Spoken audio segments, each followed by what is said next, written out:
Hello, everyone. Bonjour à tous. Welcome and thank you for participating in today's technical briefing, which will provide an update on the COVID-19 vaccines approval.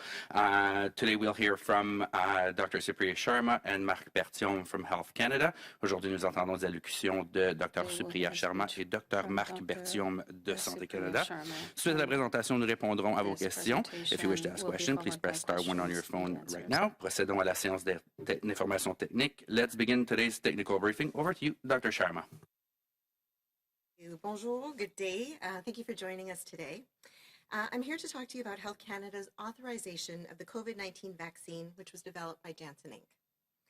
This is the 5th vaccine that Health Canada has authorized for the prevention of COVID-19.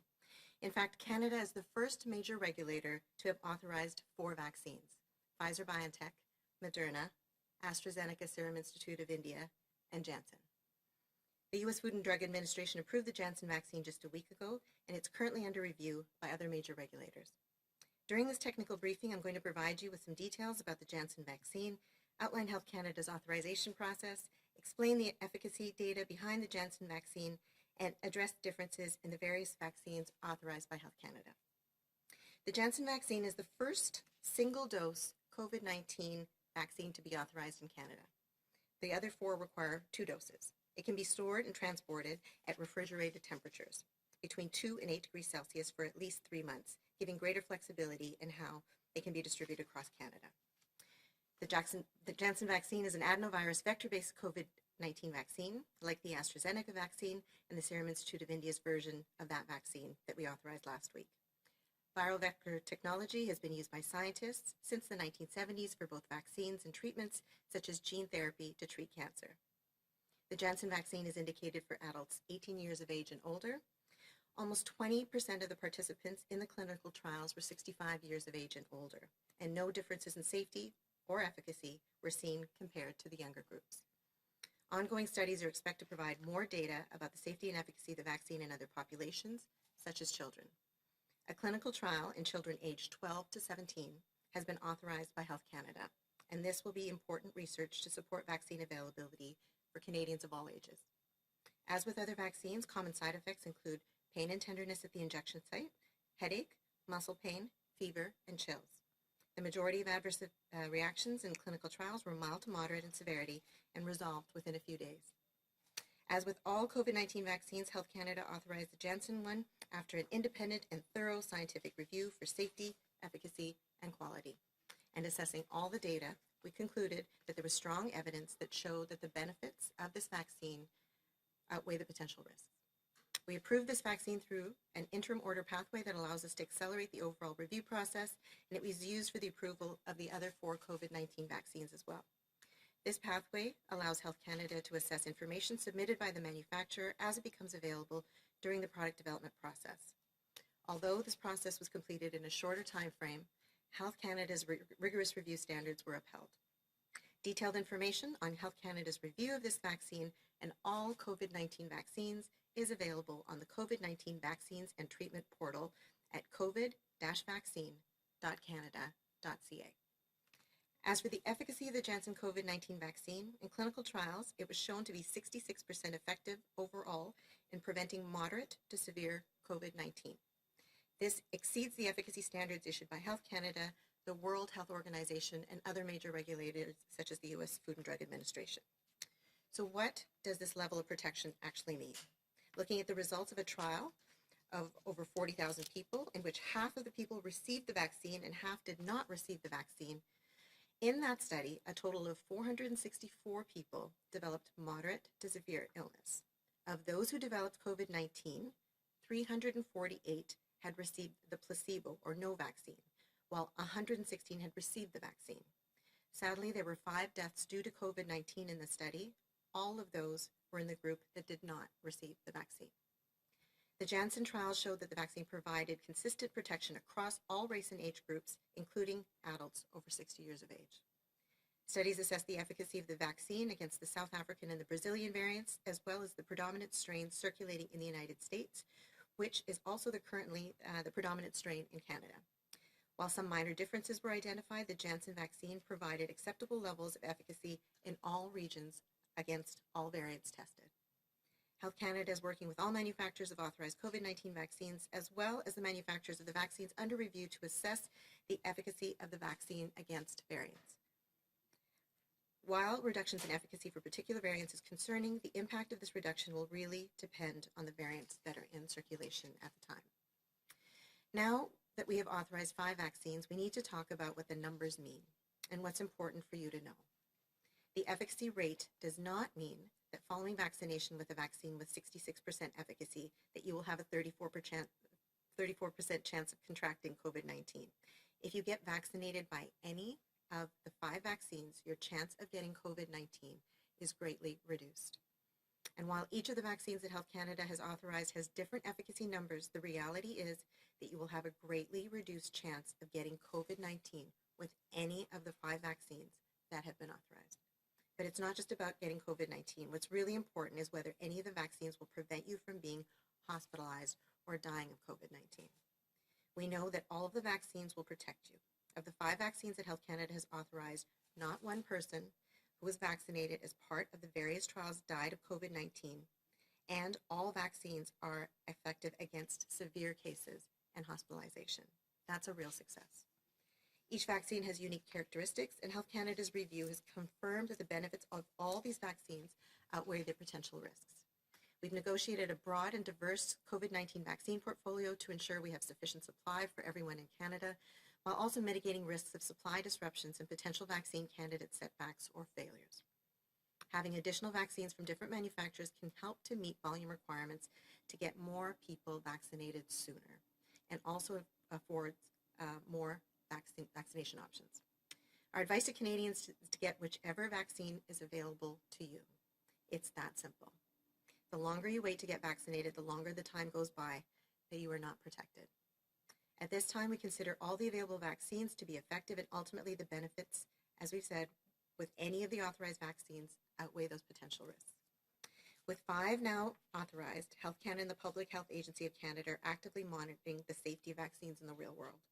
We monitor for any side effects in collaboration with the provinces and territories, international partners, and the manufacturers. As with all vaccines, we will take action if any safety issues are identified. So just to summarize, I want to take a minute to reflect on the incredible progress that has been made in 1 year's time and the tremendous effort and resources that have gone into the development of these vaccines. It is a scientific feat like no other, and the government has been delivering on its commitment to provide Canadians with access to safe, effective, and high-quality vaccines that will help us in our fight against this global pandemic. While the 5th vaccine authorization offers even more hope to an end to the pandemic, there are still challenges ahead. We all must do our best to continue following public health guidelines. That means we all need to keep working together by wearing a mask, washing our hands, and keeping our physical distance. Thank you very much. Bonjour, je vous remercie de votre présence. Je vous parlerai aujourd'hui de l'autorisation par Santé Canada du vaccin contre la COVID-19 développé par Janssen Incorporé. Il s'agit du 5e vaccin autorisé par Santé Canada pour prévenir la COVID-19. En fait, le Canada a le premier organisme de réglementation majeur qui a autorisé 4 vaccins, soit Pfizer-BioNTech, Moderna, AstraZeneca, Serum Institute of India et Janssen. La Food and Drug Administration des États-Unis a approuvé le vaccin de Janssen il y a tout juste une semaine, et d'autres organismes de réglementation procèdent actuellement à l'examen de ce dernier. Au cours de la présente séance d'information technique, je vais vous donner de plus amples renseignements au sujet du vaccin de Janssen. Je vais décrire le processus d'autorisation de Santé Canada et expliquer les données relatives à l'efficacité du vaccin de Janssen, et je ferai le point sur les différences entre les vaccins autorisés par Santé Canada. Le vaccin de Janssen est le premier vaccin contre la COVID-19 à dose unique à être autorisé au Canada. Les 4 autres vaccins autorisé requiert 2 doses. De plus, ce vaccin peut être entreposé et transporté à des températures de réfrigération, soit de 2 à 8 degrés Celsius, pendant jusqu'à 3 mois, ce qui offre une grande marge de manœuvre quant à la façon dont il peut être distribué au Canada. Le vaccin de Janssen contre la COVID-19 est un vaccin à vecteur adénoviral, comme celui d'AstraZeneca, et sa version fabriquée par le Serum Institute of India que nous avons autorisé la semaine dernière. La technologie du